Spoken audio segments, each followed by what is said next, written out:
ce management par une génération du dessus n'est pas un problème du tout. Et à l'autre bout de la courbe, on voit que pour 80% finalement des plus de 50 ans, il n'y a aucun problème à être managé par des managers plus jeunes. Donc, on voit que dans la relation managériale, finalement, l'écart d'âge n'est pas vraiment un problème et que tous sont capables de cohabiter, coexister avec des générations différentes des leurs. Ça, c'était le premier stéréotype. Alors, ensuite, on a voulu s'employer à regarder la façon dont les jeunes jugeaient leurs aînés et dont les aînés jugeaient les plus jeunes. Et alors là, les enseignements sont absolument passionnants. Ce qu'on peut voir, donc là on a pris en fait les stéréotypes attachés aux salariés les plus âgés, donc ils seraient plus râleurs, moins adaptables, etc. Et on a demandé à toutes les catégories d'âge si d'après elles, ces stéréotypes étaient vérifiés. Et ce qu'on voit, c'est qu'effectivement, il y a un certain consensus sur certains stéréotypes pour dire qu'ils sont à peu près visible en entreprise. Mais ce qui est intéressant, c'est que finalement, il y a assez peu d'écart de perception entre les jeunes et les moins jeunes. C'est-à-dire que finalement, quel que soit son âge, on reconnaît certaines caractéristiques aux salariés ou aux managers un peu plus âgés. Et quand on a posé la question des stéréotypes sur les jeunes, aux jeunes et aux moins jeunes, ce qu'on voit, c'est que pour le coup, les écarts de perception sont un peu plus forts et un peu plus marqués, ce qui tendrait à penser qu'il y a finalement plus d'indulgence des jeunes vers les moins jeunes que des moins jeunes vers les jeunes. Et ça, c'était quand même une caractéristique assez intéressante. Donc, effectivement, on peut en sourire. Ce que ça veut dire aussi quand même, nous, notre conviction quand même, c'est que pour bien travailler ensemble sur le lieu de travail, il fallait mieux se connaître. Et c'est pour ça qu'on mène ces études, c'est pour montrer qu'en fait, l'objectif n'est pas d'essayer de ramener les gens d'autres générations dans sa propre manière de fonctionner, mais bien de comprendre la manière de fonctionner des uns et des autres et d'en tirer les forces et éventuellement les manques qui permettent de mieux faire fonctionner l'entreprise. Et ce genre de graphe nous donne des indications vraiment intéressantes. Alors, ensuite, on s'est attaché à voir comment les personnes de différentes générations interagissaient entre elles. Et si finalement, on reproduisait des espèces de clusters d'âge homogène au sein de l'entreprise. Et ce que nous a montré ce sondage, ce qui est absolument passionnant, c'est que le bureau semble être vraiment un lieu de brassage intergénérationnel très actif de la part des uns et des autres, puisque vous le voyez, pour 2/3 des sondés, ils n'ont pas de préférence quant à l'âge des personnes avec qui ils partagent leur bureau et donc, entre guillemets, partagent leur journée. Ce qui tente à prouver quand même qu'il n'y a pas, de problème de mélange et de mix d'âge a priori. Et ceci est vrai à la fois pour le partage des moments de travail, mais aussi dans les moments de convivialité, puisque de la même façon, quasiment 50% des sondés nous disent qu'ils sont ravis de partager ces moments de convivialité avec des personnes de tous les âges. Donc, majoritaire par rapport à ceux qui préfèrent passer du temps avec des gens du même âge qu'eux, qui sont à moins de 30%. Voilà. Donc, un chiffre qui résume peut-être ce qu'on vient de se dire, c'est de voir finalement que la note de bien-être annoncée, enfin, je veux dire, donnée par les salariés quant à leur bien-être propre sur le lieu de travail est plus forte pour ceux qui souhaitent se mélanger et qui disent se mélanger de façon intergénérationnelle, et elle est plus forte assez significativement par rapport à ceux qui finalement se mélangent moins. On passe d'une note de 7,5 à une note moyenne de 6,9. Alors ensuite, nous sommes attachés à cette fameuse génération Y, puisqu'il y a beaucoup de fantasmes, d'idées reçues sur cette génération, et on a essayé de rentrer un peu plus dans le détail des caractéristiques de cette fameuse génération Y. Serait-elle plus compliquée à manager? Serait-elle moins engagée vis-à-vis de l'entreprise? Voilà. Serait-elle si différente finalement des générations qui l'ont précédée? Alors, le premier thème qu'on a étudié, c'est la relation entre la génération Y et la raison d'être de l'entreprise. La génération Y disant qu'elle est plus sensible à l'engagement sociétal, RSE de son entreprise. Ce qu'on voit est très, très net et très visuel.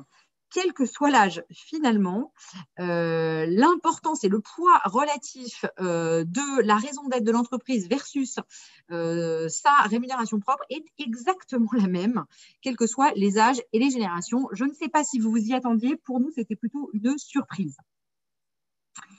Deuxième chose, la génération Y serait plus désinvolte et moins engagée par rapport à son travail et son entreprise. Deuxième sujet. Et bien là, ce qu'on voit, encore une fois, plutôt une surprise, c'est que finalement, l'importance de la vie personnelle versus la vie professionnelle est jugée exactement de la même façon, quelles que soient les générations. Et d'ailleurs, même la génération Y est même un petit peu en recul par rapport aux générations du dessus. Donc là encore, ce mythe de la génération Y est plutôt tombé suite à notre sondage et ce que nous en avons retiré, ce qu'on trouve quand même très intéressant. Un autre chiffre qui l'illustre, c'est, d'ailleurs nous le posons tous les ans depuis 7 ans, c'est l'engagement, alors évidemment c'est du déclaratif, des salariés par rapport à leur entreprise. Et ce qu'on voit encore une fois, c'est qu'il y a un écart extrêmement minime de cet engagement des plus jeunes ou par rapport à la moyenne des salariés. Et d'ailleurs, ce qui est intéressant, c'est l'écart entre les deux, mais c'est aussi la valeur absolue, parce qu'on est en train de dire que quasiment 70% des salariés, y compris les plus jeunes, se disent attachés à leur entreprise, qui pour nous quand même est très positif en termes managérial et RH, puisque je sais que c'est un volet que vous étudiez beaucoup pendant cette formation. Donc c'est un point très positif, et notamment dans la période que nous vivons, je pense que c'est un des points d'ancrage sur lequel pourront s'attacher les managers quand nous serons retournés à un fonctionnement plus classique de l'entreprise.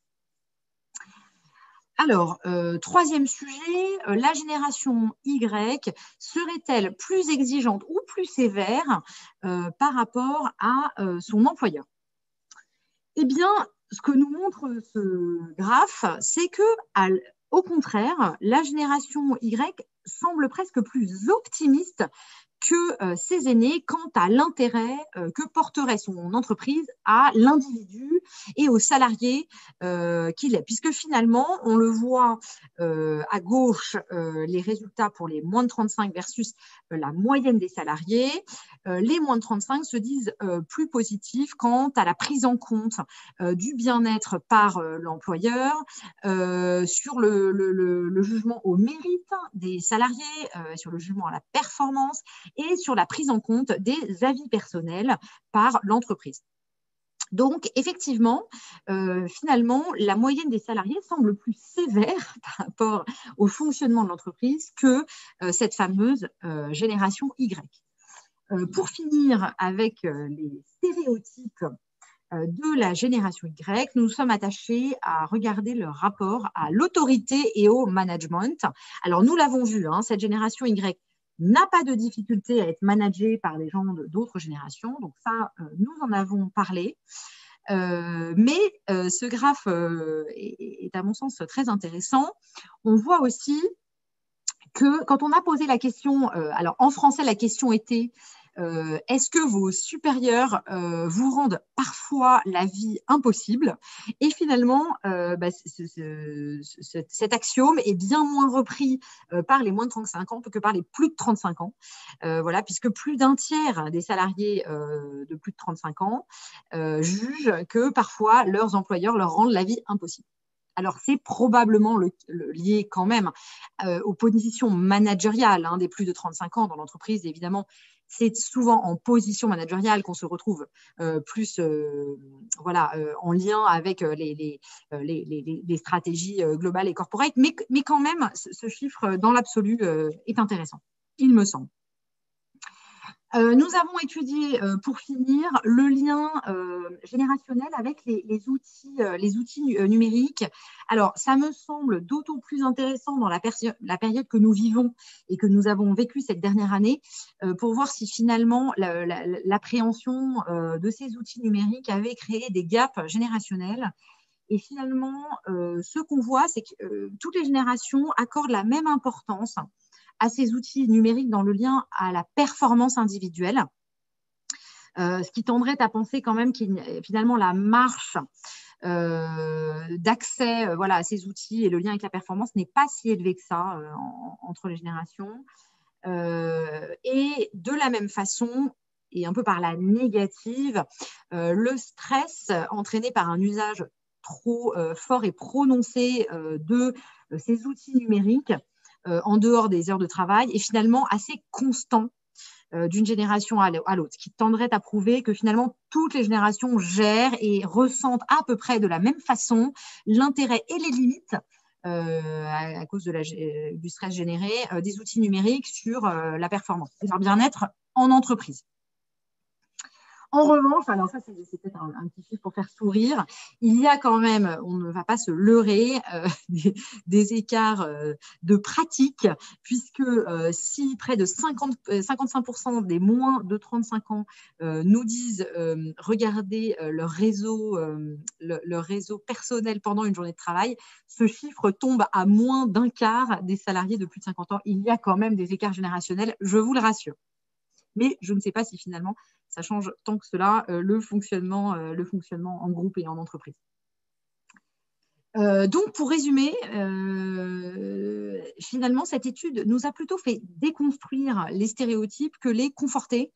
Et ça a vraiment renforcé l'intuition qu'on avait de l'importance du bureau et du lieu physique d'échange sur les liens intergénérationnels, puisque finalement, autant dans la vie privée, certains regrettent le peu de mélange générationnel, autant le bureau semble être encore un creuset très fort et très positif de ce mélange. Alors, ce qui est vrai, c'est qu'on a quand même, à mon sens, des conseils ou en tout cas des bonnes pratiques à prendre sur cette génération Y. Et il y a quelques écarts quand même qu'on voit se dessiner, puisque toutes nos études, et ça fait plusieurs années qu'on peut le constater, montrent en revanche que cette génération Y est capable d'une grande porosité entre la vie personnelle et la vie professionnelle, chose qui est beaucoup moins marquée chez leurs aînés. Alors, on peut le voir, par exemple, dans cet axe qui est vous arrive-t-il de faire des allers-retours entre votre bureau et votre logement dans la journée? C'est le cas pour quasiment un quart des moins de 35 ans et ce chiffre tombe très bas pour les générations du dessus. Et ça a une conséquence assez logique sur le poids de la localisation du lieu de travail dans le choix de son entreprise et de son employeur. Et là, les écarts sont très marqués. Et on a été dans une granulométrie un peu plus forte des générations, et vous voyez que le lien est quasiment proportionnel. Plus on est jeune, plus la localisation de son entreprise est absolument clé dans le choix de rejoindre cette entreprise. Alors, l'étude, en fait, on va évidemment plus loin. Donc, c'est quoi la localisation? C'est à la fois la proximité en tout cas le temps de trajet avec son lieu de résidence, puisqu'on voit que finalement, les jeunes sont assez peu tolérants à un temps de transport important entre leur lieu de vie et leur lieu professionnel. Mais c'est aussi la qualité du quartier, la mixité, la capacité à aller faire une course, à aller voir un médecin, à rencontrer des gens dans leur quartier de travail. Donc ça, c'est vraiment quelque chose qu'on voit poindre, qui croît énormément d'année en année. Ça fait 7 ans qu'on suit cette statistique et qui est un point quand même, à mon avis, très intéressant pour les managers et les décideurs des entreprises. Et pour finir ma présentation, on a souhaité mettre un focus un peu particulier sur la mort du bureau, puisqu'on a vu cette année finalement qu'on avait tous vécu un télétravail à marche forcée et à marche dure. Et certains ont conclu que en fait, le lieu physique du bureau aurait probablement tendance à perdre de l'importance au fur et à mesure des années. Et finalement, ce n'est pas du tout ce que nous montre ce sondage, puisque, alors, je reviens quand même à une toute petite chose. En fait, nous avons effectué 2 terrains de sondage avec l'IFOP. Nous avons fait un premier terrain en janvier 2020, ce qui vous paraît très loin probablement, qui était donc avant la crise sanitaire et ses impacts sur nos manières de travailler. Nous avons refait un terrain en septembre 2020, donc après une première phase de télétravail forcé et d'éloignement par rapport au lieu de travail. Ce qui est très marquant, c'est que le souhait d'avoir de la flexibilité sur son organisation de personnel et de bénéficier du télétravail n'a absolument pas changé en proportion entre janvier et septembre 2020. 85% des salariés nous disent avant et après qu'ils souhaitent cette flexibilité. Ce qui a changé, ce qui a un petit peu évolué, c'est la dose idéale demandée par les salariés sur ce télétravail. Et là où en janvier 2020, on parlait plutôt d'1 jour par semaine, c'est vrai, et vous le voyez dans les chiffres, qu'aujourd'hui, nous sommes plutôt à 2 jours par semaine plébiscités par les salariés. Mais vous voyez aussi que les salariés plébiscitent donc une majorité de jours passés sur le lieu de travail et non pas chez eux ou dans les tiers-lieux en télétravail, ce qui est une ouverture, à mon sens, intéressante. Et pourquoi les gens souhaitent garder cet attachement au lieu de travail physique? C'est parce que finalement, la qualité des relations diminue quand on passe trop de temps en télétravail. Et vous voyez que les notes de bien-être et de qualité de relation sont beaucoup plus élevées pour les gens qui passent 1 jour de télétravail par semaine par rapport à ceux qui télétravaillent de manière massive.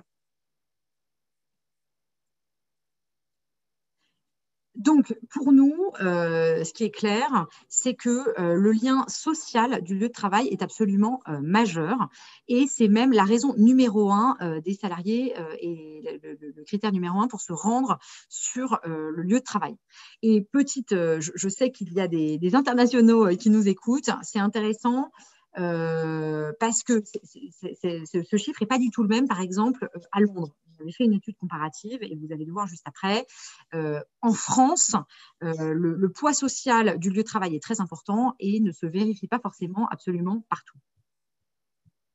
Et c'est là que vous le voyez, effectivement, les critères de choix pour se rendre au bureau sont bien plus forts concernant la vie sociale à Paris qu'à Londres, où on tombe à 18%, les Londoniens plébiscitant davantage le travail en équipe. Et pour finir, un chiffre qui, je trouve, est plutôt une bouffée d'optimisme pour ceux qui aimeraient bien retrouver certaines façons de travailler de la vie d'avant Covid. Quelles que soient les générations, il y a un plébiscite extrêmement fort pour des liens en face à face, des liens authentiques et moins de liens à distance. Et ça, effectivement, ce chiffre est absolument le même que nous soyons dans la génération Y ou dans la moyenne des personnes interrogées.